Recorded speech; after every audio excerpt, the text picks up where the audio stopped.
Sa ano tayo? Sa Matthew 6 verse 33. Basahin natin yung ating text. Sabi dito, "But seek first His kingdom and His righteousness, and all these things shall be added unto you." Sa Tagalog naman, "Ngunit higit sa lahat ay bigyang halaganin niyo ang kaharian ng Diyos at ang pamumuhay ng ayon sa kanyang kalooban, at ibibigay niya sa inyo ang lahat ng mga bagay na ito." So, hahatiin natin yun sa tatlo. Seek first the kingdom of God. Ano ba yon? And His righteousness. Ano rin ba yon?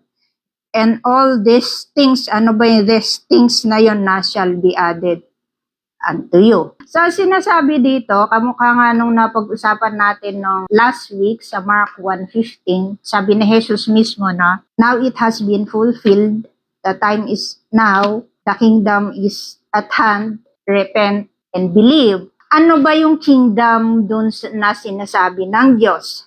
Ito nga yung promised kingdom na hinihintay ng mga Hudyo na ipinangako niya kay Haring David sa Old Testament. Kung mapapansin mo, ang audience ng Matthew ay mga Hudyo. Kaya pagka binanggit ni Jesus yung kingdom na to, alam nila kung ano yung sinasabi ni Jesus. Sa atin, hahanapin pa natin kung ano yung kingdom kasi hindi naman tayo kasama doon. Kaya i-research natin yung kingdom. At ito nga, siyempre, pag sinabi mong kingdom, automatic yan, may king. At ikaw na citizen ng kingdom na yon, ikaw ay under ng rule ng king. Of course, ano yung kingdom na sinasabi ni Jesus na neto na kailangan nating bigyang halaga or kailangan nating hanapin o kailangan nating seek? Ito yung nga yung sinasabi ni Jesus na kanyang itatatag ayon nga sa pangako niya kay David, yung pangako ni Yahweh kay Haring David noon, yung everlasting kingdom. Nagsimula yon nung si Jesus nga ay nagpunta rito at hindi pa siya fully manifested. Kaya hindi pa natin nakikita yung kingdom ngayon. Pero nasa kingdom of God na tayo nung ni-receive natin yung salvation na ini-offer sa atin ng Diyos. Kaya may katuruan na kung naririnig niyo, we are already in the kingdom but not yet. Kasi hinihintay din natin yung full culmination ng kingdom na yon. At yun nga, makikita lang natin yung kabuuan ng kingdom na sinet up ni Hesus Kristo pag yung bumalik na siya. Kaya sa ngayon, hinihintay pa natin yung kingdom na yun nga yung the new heaven and the new earth na si Jesus na yung ating king. Although king siya ngayon kasi doon sa Acts, he went up to heaven and seated at the right hand of the Father. Sabing ganun, di ba? Sinabi din yan sa Book of Hebrews, King of Kings. Kaya lang, hindi pa siya buo na ating nakikita ngayon kasi hindi pa lumipas itong luma. At yun nga yung sinasabi ni Jesus na seek first the kingdom of God. At ito nga, yun, nandito na tayo sa kingdom. Ibig ba sabihin yan na nandito na tayo sa kingdom tapos na? Hindi, kasi may karugtong yan, sabi doon. And His righteousness. Pagka nasa kingdom ka, automatic, expected sa'yo na susunod ka doon sa patakaran ng king. Tama? Parang sa Pilipinas, pagka Filipino citizen tayo, kailangan sumunod tayo sa sinasabi ng Constitution ng Pilipinas. So ito yung sinasabi na kingdom dito. Kung nasa kingdom ka na ng God, and His righteousness, partner yan, hindi po pwedeng paghiwalayin uli. Kasi under ka dun sa king. Kung ano yung gusto ng Diyos, susundin yun. Ayaw mo man o hindi. So, si Jesus to yung nagsasalita nung nasa Mount of Olives sila, lagi nyo naririnig yan yung the Beatitudes sa chapter 5.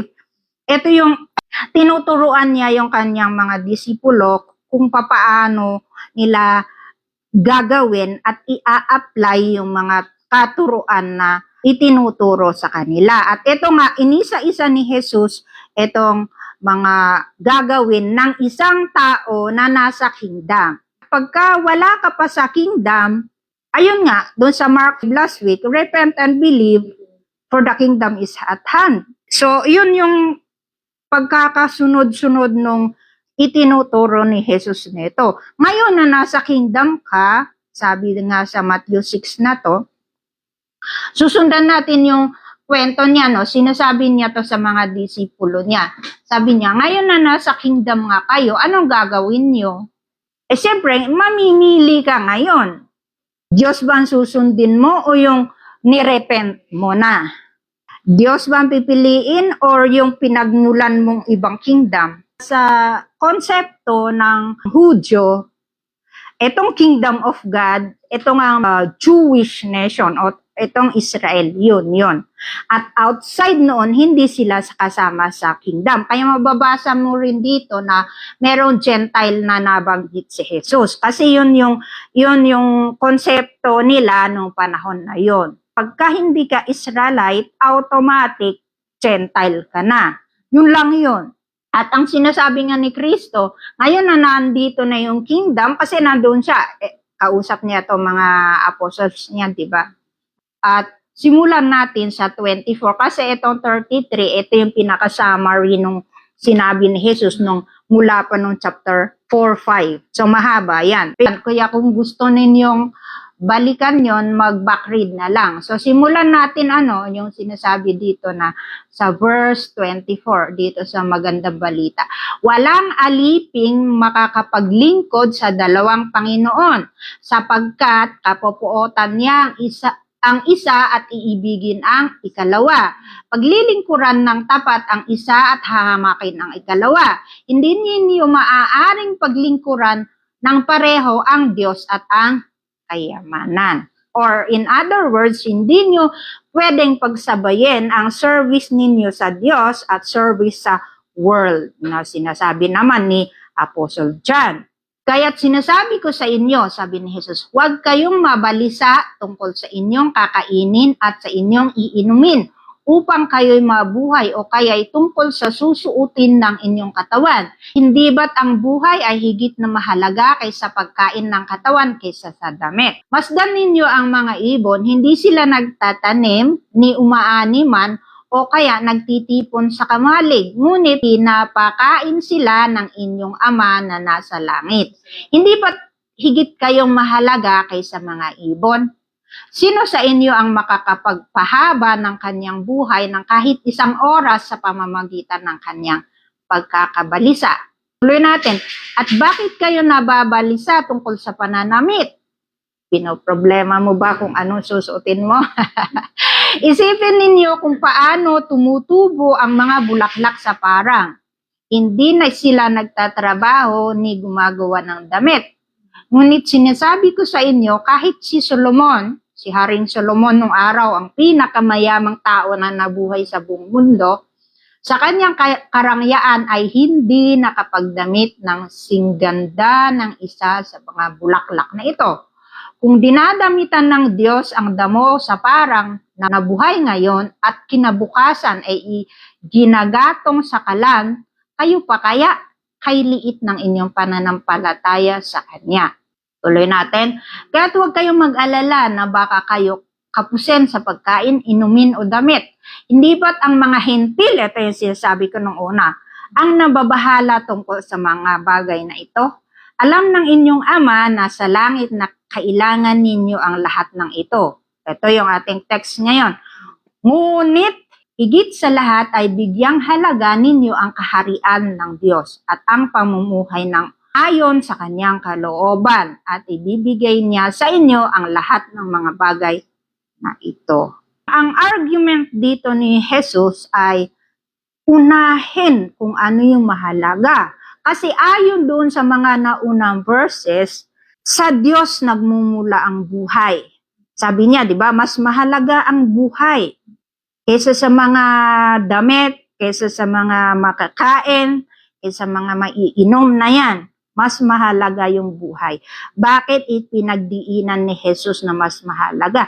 Kasi ito yung buhay na sinasabi, ito yung eternal. Itong damit na to, bukas makalawa, punit na yan eh. So sabi ni Jesus, mag-focus kayo dun sa hindi nasisira. Sa verse 19 din yun. Sa hindi inaanay. Sa hindi ninanakaw. Yung hindi nawawala sa inyo. At ito yung kingdom, although hindi natin nakikita sa ngayon, ay yung kingdom come. Kasi kung mag-backward ka ulit, sa Matthew, sa the Lord's Prayer, sa Matthew 6 pa rin, Thy kingdom come, Thy will be done on earth as in heaven. So sanayin na natin itong ating sarili na nasa kingdom. Kasi pagka nasa kingdom ka na, wala ka ng choice kundi sumunod sa Diyos. So parang inisip ko tuloy, practice pala to. Practice pala to na magpurihin ang Diyos, unahin ang Diyos, magpasalamat sa Diyos, magpasakop sa Diyos, magtiwala sa Diyos. Kasi doon sa second life, ang full establishment na nung kingdom, wala ka nang pupuntahan kasi nandudoon ka na talaga. So, ang sinasabi ni Jesus dito ay, yun ang isipin mo, wag yung ganito. At, hindi lang ganon, kasi marami rin tayong, magsimba lang ako, tapos na. Gumawa ko ng mga mission trip, magbigay ako ng mga pera, at mag-donate ako sa mga ganyang gawain. Hindi ko naman sinasabi na pangit yun, pero hindi doon yun nagtatapos. Kasi nga, and His righteousness. So ano ba yung righteousness na yun? Kasama doon yung wisdom and virtue. Kasama doon yung faith. Kasama doon yung holiness. Kasama doon yung kindness. At saka kasama doon yung lahat ng fruit of the Spirit. So, syempre nga naman, naisip-isip ko lang pagka inuna mo nga yung kingdom at saka yung righteousness ng Diyos, ito ang tatandaan din natin, hindi natin to righteousness. His righteousness, ang sabi niya, hindi atin. Kaya maganda rin na isipin natin na ibinibigay lang din ng Diyos yun sa atin. Kasi nga, meron tayong Holy Spirit na sabi sa Ephesians 1 na yun yung deposit ng kanyang promise, di ba? Yun yung paunang bayad, kumbaga. Tapos, doon sa Galatians 5:22 naman, sabi, fruit of the Spirit. Hindi rin sinabing fruit ninyo. Pagka pinagsama-sama natin yun, wala nga talaga manggagaling sa atin, kundi ang sumunod doon sa sinasabi ng Diyos. Which is, tinutulungan din tayo ng Holy Spirit para nga gawin natin yung will ng Panginoon. Kasi nga, siya yung King. So, yun yung sinasabi ni Jesus. So, magka-partner yun. Pagka ikaw nasa kingdom, seek first mo yung kingdom, automatic, you are also expected to do what is right. Minsan kasi, masyado rin tayong busy sa kingdom. Pero, nakalimutan natin yung obligasyon din natin sa King. Yung puro tayo mission, tapos nakalimutan natin yung sa personal din natin na holiness, yung devotion din natin sa Diyos, yung ating faithfulness din sa Kanya, yung ating complete trust sa Kanya. Kasi nga, nakafocus tayo dun sa paggawa kung ano yung kailangan gawin. Hindi ko naman sinasabing wag na tayong gumawa ng gano'n. Ang sinasabi ko lang, although nagpa-participate tayo doon sa expansion nga ng kingdom, wag din natin sanang kalimutan yung i-build up yung ating character. Kasi kasama yun. Hindi yun pwedeng paghiwalayin. Sabi nga sa 1 Timothy 3:1 na yung godly character. So, kailangan din na ma-develop yun sa atin. Ulitin ko, hindi po pwedeng hiwalay yun. Kaya mapapansin natin na nagkakaroon tayo ng exhaustion, yung napapagod tayong sumunod kasi mali yung ating perspective. Kasi nga, dahil dito, and all these things shall be added unto you. Ano ba yung all these things na yon? Yung ba ay bahay, yung ba ay sasakyan, yung ba ay kayamanan, yung ba yung success? Walang sinabi si Jesus ng ganito, and I'm sorry to tell you na marami tayong katuruan na naririnig na ganon. Sundin mo lang ang Panginoon at ikay hayahay sa buhay. Hindi totoo yun. Kasi ang pangako ni Jesus nito, kung susundan itong passage na to, sabi niya dun sa nauna, sa verse 25, pagkain, damit, at inumin lang yung sinabi niya. Doon yung mga basic need ng tao. Sabi niya dito, huwag kayong mag-alala. So makikita ninyo yung contrast dito, no? Sinasabi ni Jesus na huwag kayong mag-alala sa mga ganito, sa mga material na bagay. Bakit ko sinasabing contrast? Kasi dito sa word na but, sa verse 33, but seek the kingdom of God. So sinasabi ni Jesus na huwag niyong gawin ito, huwag kayong maging ganito, pero ito yung gawin ninyo. Kaya, sabi niya ganon, or ngunit, ang ginamit dito sa maganda balita, ngunit, higit sa lahat, priority natin yung kingdom of God and His righteousness. Yun yung unahin natin. Di minsan, madalas na ganito yung naririnig ko. Sumunod ka sa Diyos at lahat ng gusto mo ibibigay ng Diyos. Hindi yun ang pangako ng Diyos. Lahat ng kailangan, hindi yung gusto. Ano talaga ako nagpapanting yung tenga ko pagka ganun. Kasi masisira yung tao pagka ganun yung itinuturo. Para bang seeking the kingdom is the means to an end. Yung bang, kailangan kong sumunod sa Diyos para bigyan ako ng ganito. Kasi kung hindi ako sumunod ng Diyos, hindi ako bibigyan ng ganun. So, ginagawa natin yun na yung intention natin tuloy, gawin natin to para makuha natin yun. Pero hindi yun yung point ni Jesus dito Unahin mong sumunod sa Diyos kasi nakahihigit sa lahat, maganda yung ipinangako ng Diyos. Kahit pa wala yung mga ganito, maganda yung ipinangako niya, higit pa doon sa inaasam-asam mo sa ngayon. Nakakalungkot pero lalo-lalo nung sinasabing mga prosperity preachers na yan na tanim ka ng ganito and then it will come back to you tenfold, hundredfold sa mga ganon. Yung pala, pinagkakaperahan ka lang. Ikaw naman, dahil wala kang alam sa sinasabi sa Biblia at dumidepende ka lang dun sa mga naririnig. Sige naman, sunod ka ng tithe, sunod ka ng offering. Ngayon, ang problema niyan, paano kung binigay mo ng lahat at hindi nasunod ang gusto mo, yung inaasahan mo? Tatampo ka ngayon. Sinungaling ang Diyos. Yun ang kahinatnan nun Marami ang nasisira dahil sa ganito. O kaya, isa pa niyan, kulang ang iyong faith. Hindi ko sinasabi na hindi kailangan yung faith dito. Kasi kasama yun doon sa binigay din ng Diyos. Yung faith, para nga magtiwala ka sa Kanya, na totoo yung sinasabi niya. Kasama rin yun.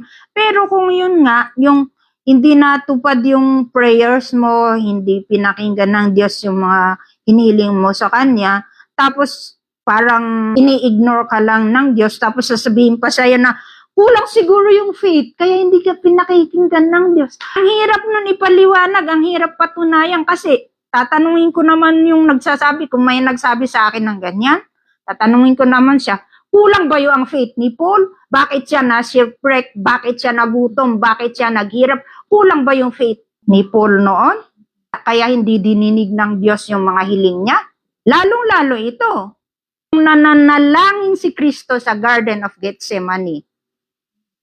Kulang ba yung faith ni Kristo? Diba ang sabi ni Kristo take this cup away from me. Sabi niya, ayaw niya yung alam niyang mangyari sa kanya. Ayaw niyang ipako siya. Pero ano sabi ni Kristo? Not my will, but yours be done. So, pagka naririnig ko yon at ikinukumpara ko sila sa mga kwento sa Biblia, kulang ba yung faith ni Kristo mismo? Kasi Kasi hindi siya pinagbigyan ng Ama eh. Natuloy pa rin ang pagpapako sa kanya, di ba? Pero look at the bigger picture. Nuna ni Kristo yung plano nila ng Ama. Sa anong paraan dininig ng Diyos yung panalangin ni Kristo? Nung nag-resurrect siya.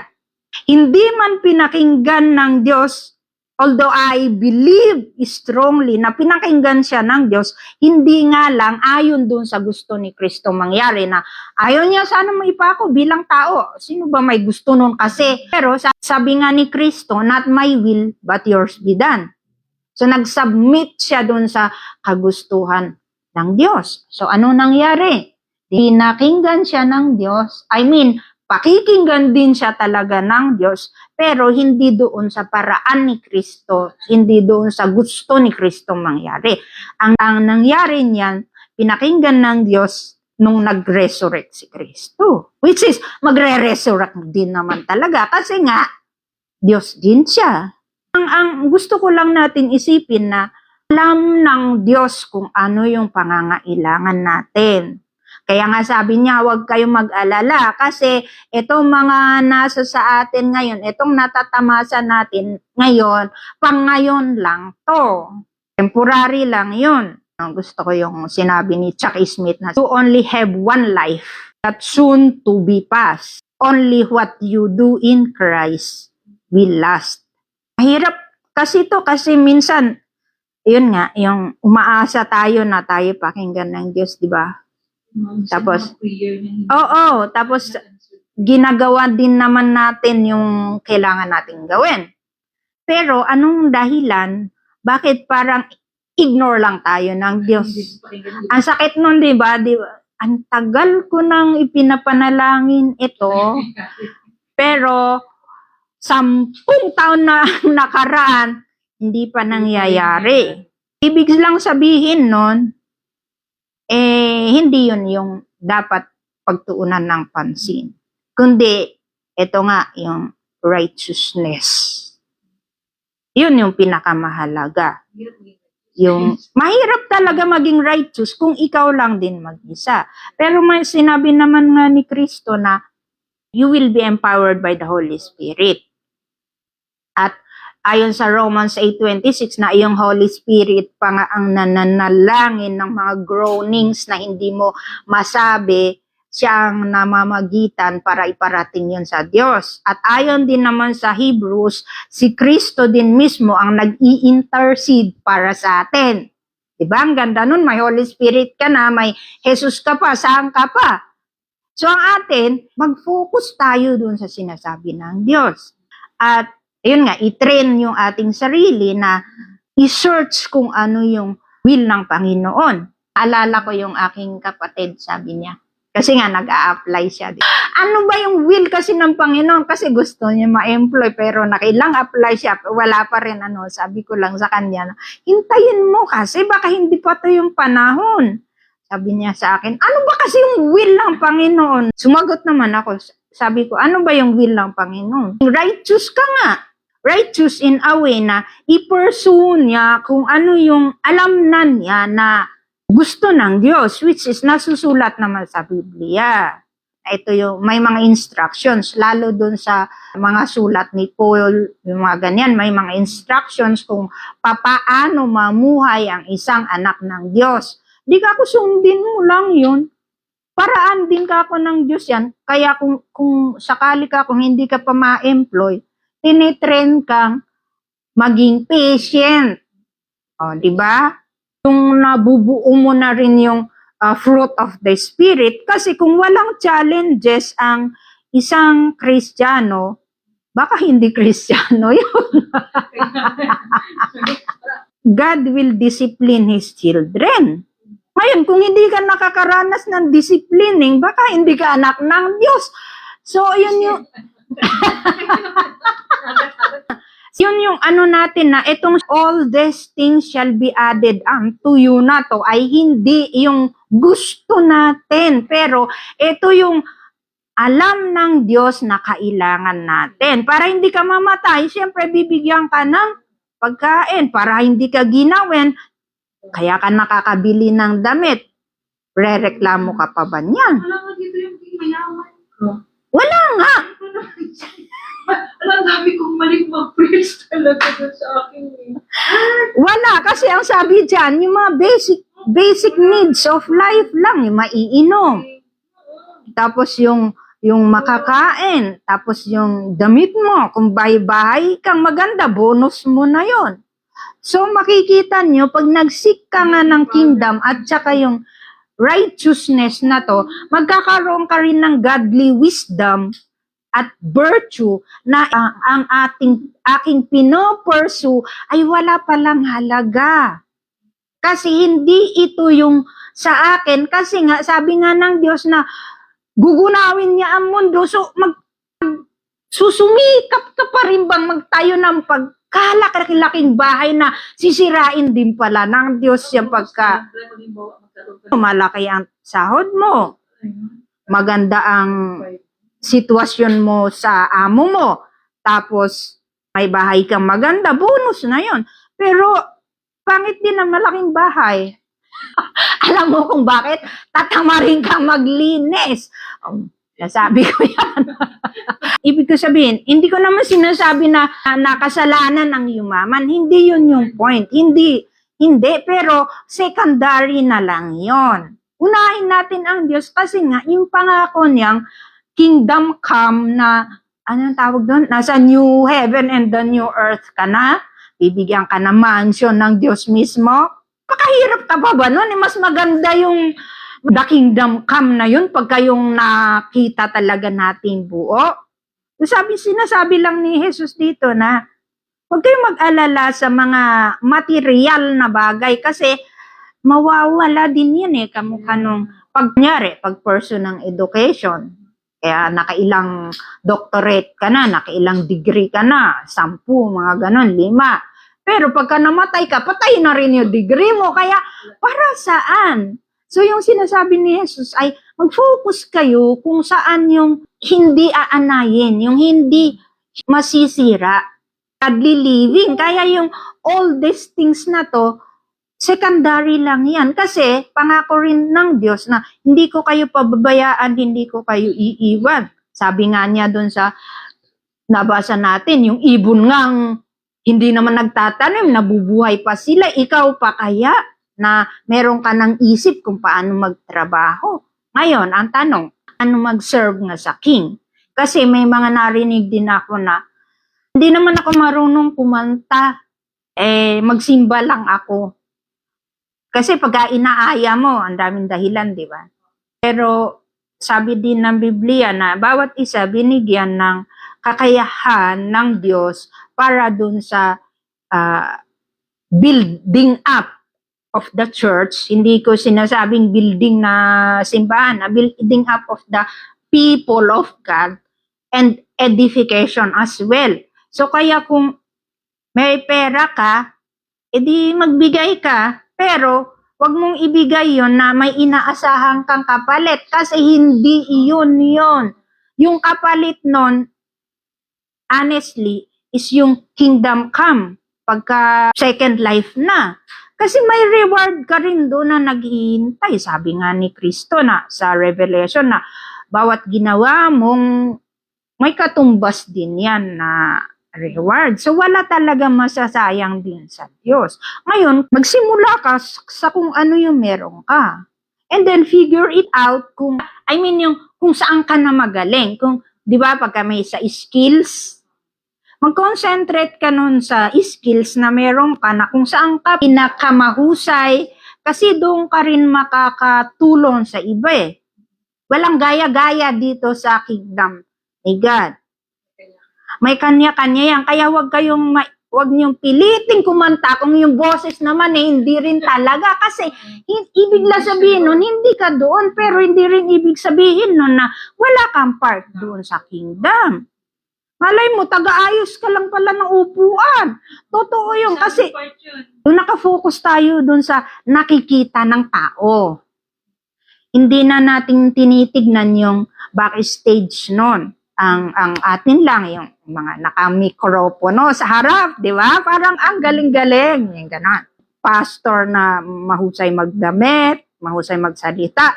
Doon tayo nakatingin. Tapos hindi na natin iniisip kung ano yung ginagawa ng janitor sa likod or yung taga-timpla ng kape sa ano.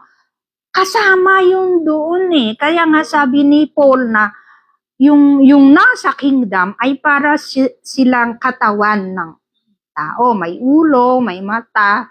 Sinabi ko yung kay Ate Nora kung ano-ano pumapasok sa isipan nila noon. Ito, sabi ko, isipin ninyo paano kung yung isang kingdom or yung Church of God or yung isang samahan ng mga anak ng Diyos ay puro ilong.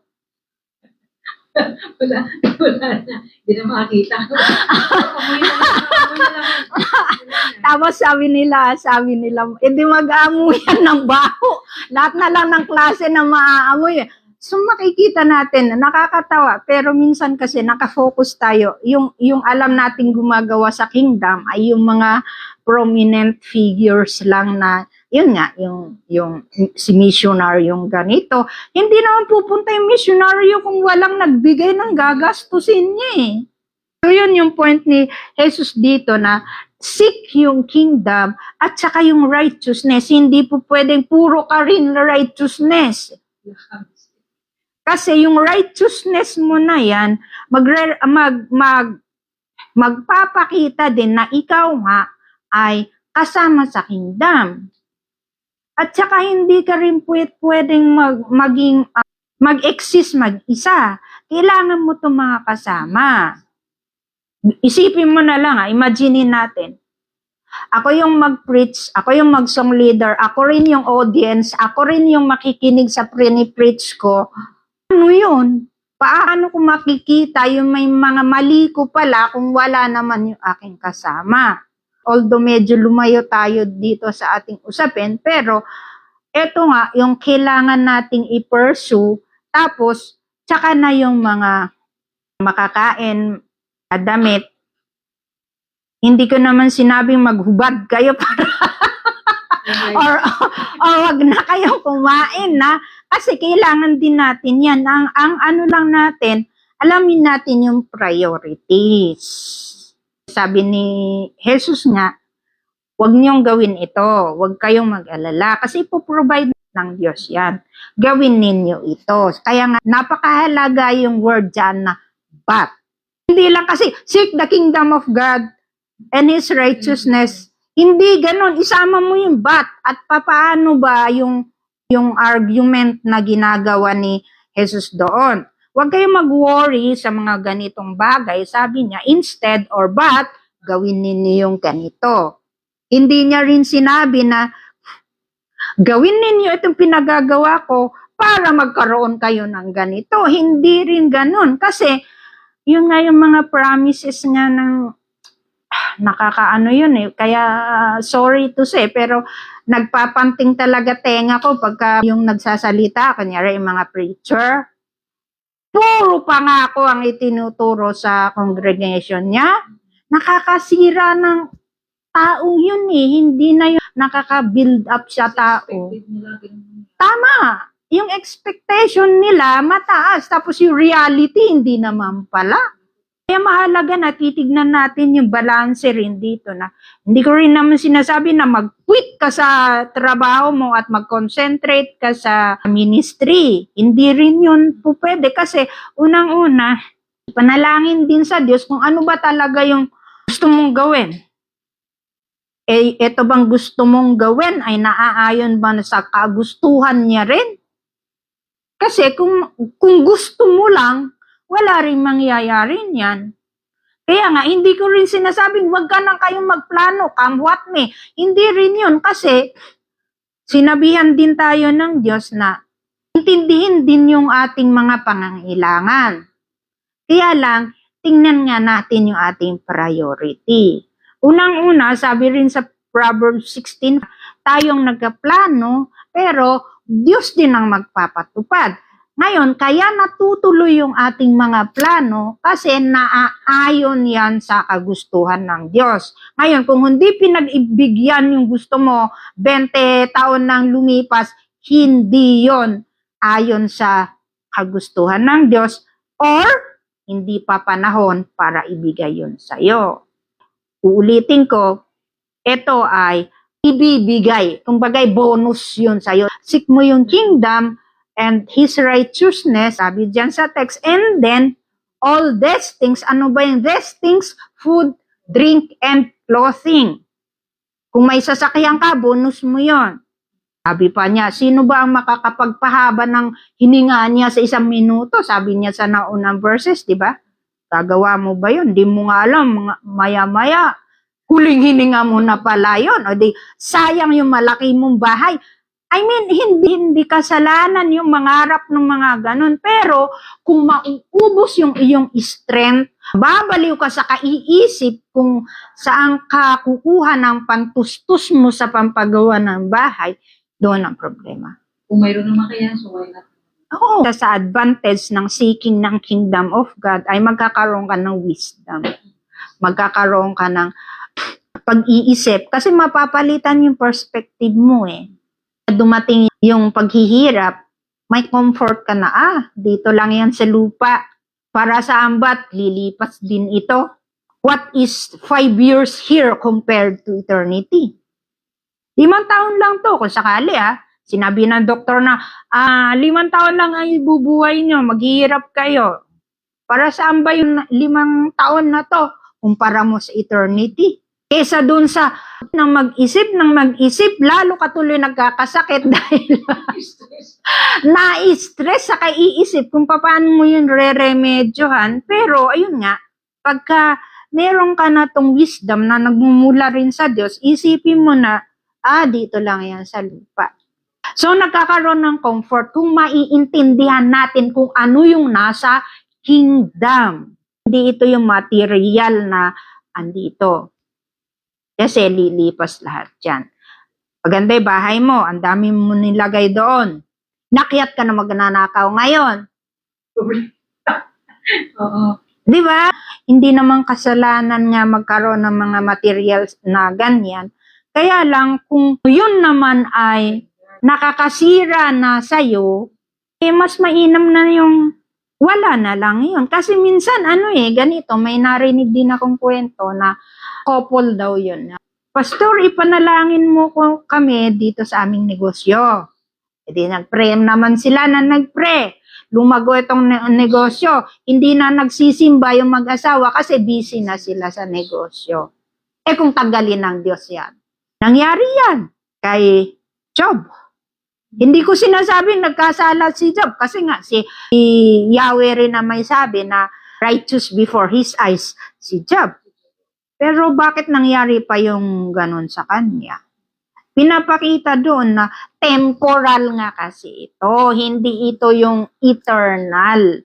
Kaya wag natin ibuhos lahat ng ating energy, lahat ng ating kayamanan sa alam naman natin na maiiwan din lang. Hindi ko rin sinasabi na iwan mo yung asawa mo at sumama ka sa ministry. Hindi rin yung ganun. Ang titingnan natin uli dito ay yung priority. Una, nanalangin ka ba? Pangalawa, sinusunod mo ba yung gusto ng Diyos? Kasi yung kingdom na to at righteousness, hindi lang ito pang isang araw, kundi lifestyle na siya. Hanggang sa ikay, nasa eternity na. Lifestyle na to. Kung paano tayo mabuhay ng naaayon sa kagustuhan ng Panginoon. Kasi, yun nga ang dahilan pa bakit ka ni-save Sabi sa Romans 8:29, to be Christ-like. Hindi ka ni-save ni Jesus para lang maupurian habang panahon. Hindi ganun, kundi to be Christ-like. Ngayon, paano ba yung Christ-like? Tingnan mo kung ano yung ginawa ni Kristo. Tinulungan niya yung mga nangangailangan. Tapos, nagturo siya ng kung paano mabuhay.